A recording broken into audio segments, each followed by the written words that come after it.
hurt me. You hurt a lot of people.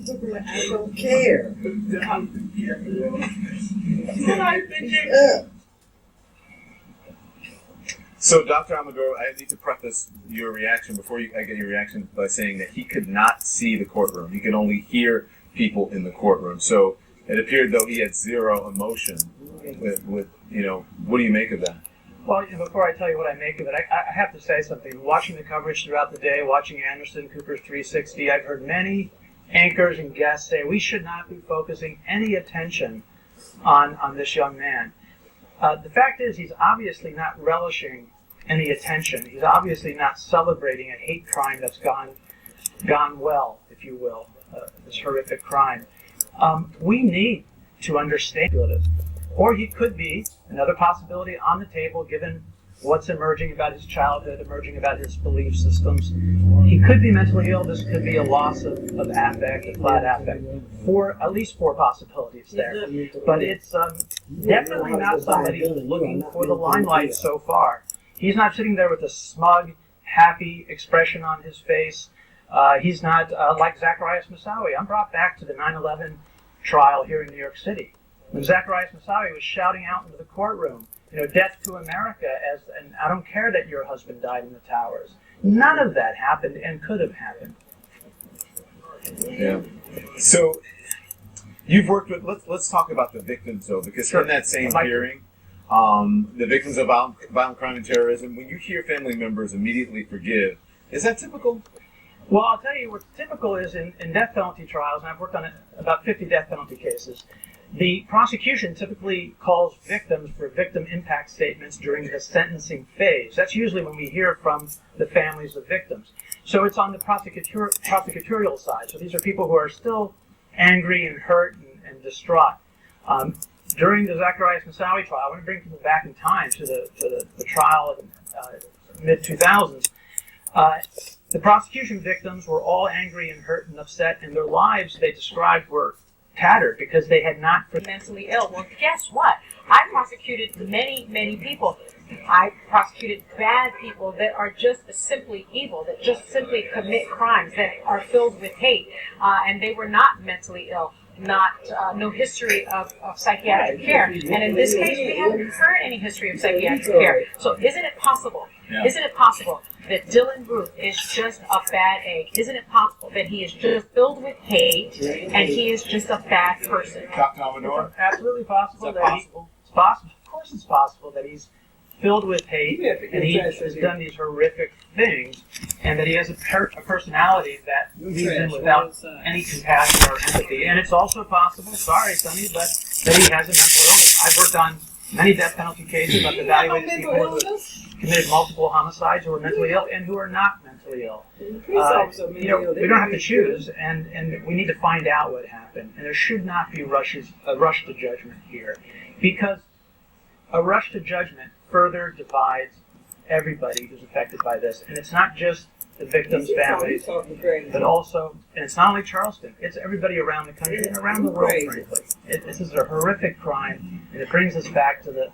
That's gonna have to be the last word. Thank you very much. When we come right back, the shootings here in Charleston, South Carolina, right here at the AME Church behind me, targeting blacks, chilling really. And investigators say Dylan Ruth told them he hoped to start a race war. Is it any wonder that some African Americans say they don't feel safe in this country? Our fleet apps will find the fastest route. Oh, and your boysenberry apple scones smell about done. Ah, you're good.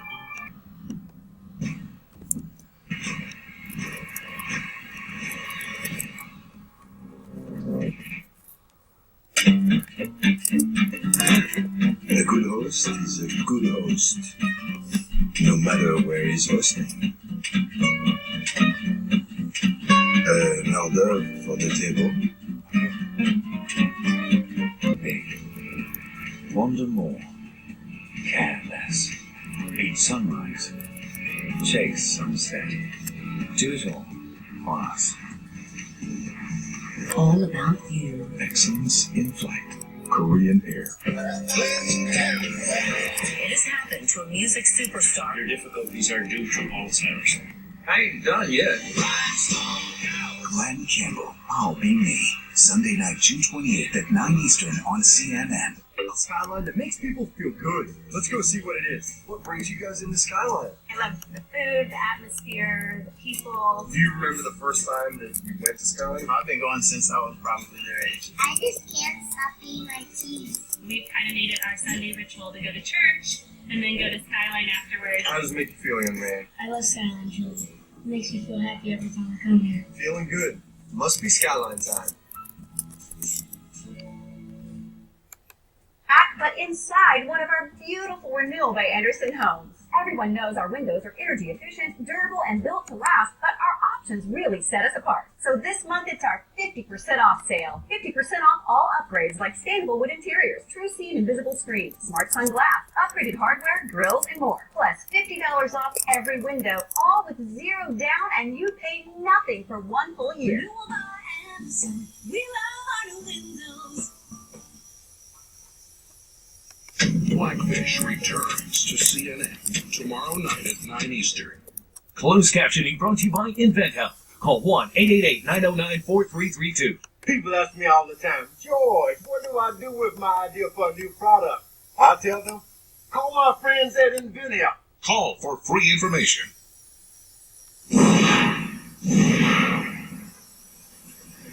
Back now live in Charleston, officials say that Dylan Roof's motive for killing people here, Dylan Roof's motive for killing 9 people at the Emmanuel AME Church Wednesday night was absolutely chilling. He reportedly told them that he wanted to start a race war. Is it any wonder that some African Americans say they don't feel safe in this country? Joining me now, Montel Williams, TV host and activist, and also Mr. Joe Madison, host of the Joe Madison Show on Sirius XM. Thank you, gentlemen. Joe, I'm tired of doing shows like this. Are you? I'm tired of doing shows like that. We were in North Charleston not too long ago because of the Walter Scott case. 400 people showed up in St. Peter's AME Church.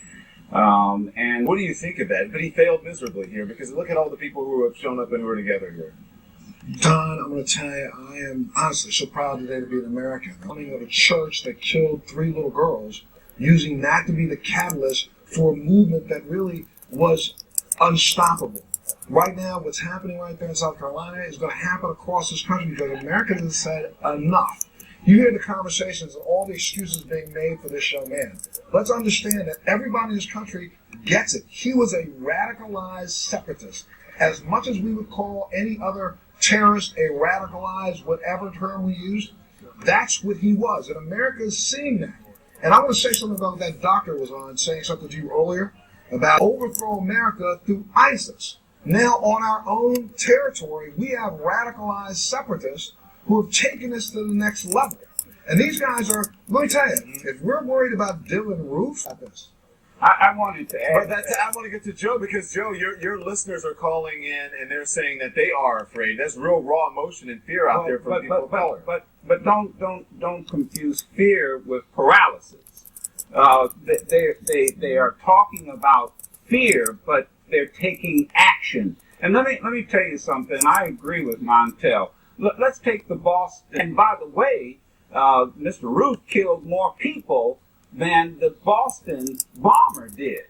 And so, I absolutely agree with that. The second thing is that, here's what has to happen. Elected officials in this country better catch up with the people of this country because the reality is we have to take this moment and we must say, white America must say to their children that we will not tolerate at our dinner tables, we will not tolerate it in our private company, this racist mentality that permeates in this country.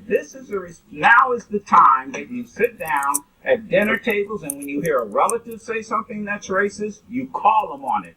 But most important of all, elected officials better catch up with the American people. Joe? All right, Joe, let me get in here. Hang on, Montel. I want to talk about this because this has caused a lot of trouble here. This right here. This is it belongs in the museum, like the president said. And it hangs on the grounds of the State House. And it's not There's so much anger about this flag. What do you think? Should it go? It belongs in the museum. It belongs in the museum. Hey, but I got to tell you this, Don, Joe. We know for a fact that the state of South Carolina painted themselves into a corner because the flag was taken off the State House And the deal was made that they need a 2/3 majority to remove it from this place of honor that it's sitting in. So instead of just focusing in on that flag, I want to go. No, look, Montel said it. The flag represents what? Dividing this country, taking this country up. Here's to better. Here's to looking good, square in the eye, and saying, sorry, good. I'm looking